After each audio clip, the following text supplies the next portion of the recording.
Coral reefs are crucial for ocean biodiversity, supporting over 4,000 species of fish, 800 different kinds of coral, and hundreds of other species. They're also beautiful. Most corals are made up of hundreds of thousands of individual polyps. Each polyp has a mouth surrounded by a circle of tentacles. It uses tentacles for defense, to capture small animals for food, and to clear away debris. Polyps reproduce by budding, which happens when the parent polyp reaches a certain size and divides. These cloned offspring are genetically identical. Most corals also reproduce sexually by releasing massive numbers of eggs and sperm into the water.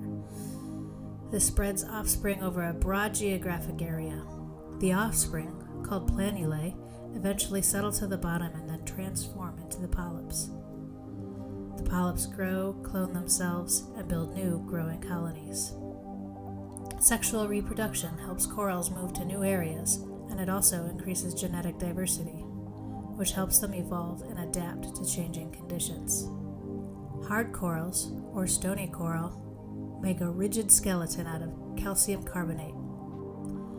Thousands of polyps band together using their shared skeleton and build upwards to form coral reefs. There's also soft coral, which doesn't have that hard skeleton. They don't build reefs, but they do participate in the reef ecosystem. Like their stony coral cousins, colonies of individual polyps band together to form a larger soft coral structure. Coral reefs are being threatened by pollution and the effects of climate change, including warmer water that causes bleaching events. They are also affected by physical threats like hurricanes and human activity. Scientists are seeking solutions to protect coral reefs by helping them reproduce. One way to help is by taking advantage of coral's ability to clone its polyps through budding. When coral breaks apart, each section of the colony can survive and continue to grow. This happens naturally when reefs are damaged by hurricanes and other natural events. But now, conservationists are taking advantage of this feature to grow fragments in coral gardens. New growth can be replanted to help restore the reef. This process is called fragmentation and propagation. Reef restoration efforts generally focus on hard coral because that's what builds the reefs.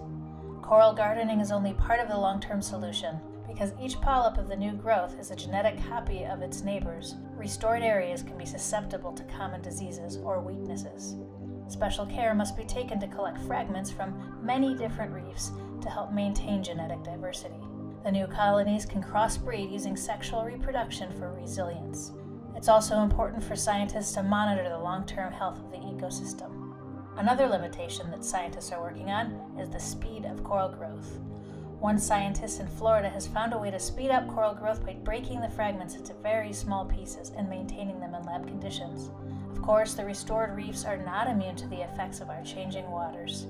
It is still important to do everything we can to help fight climate change. But it helps to know that conservation scientists are fighting with us to preserve our beautiful reef ecosystems.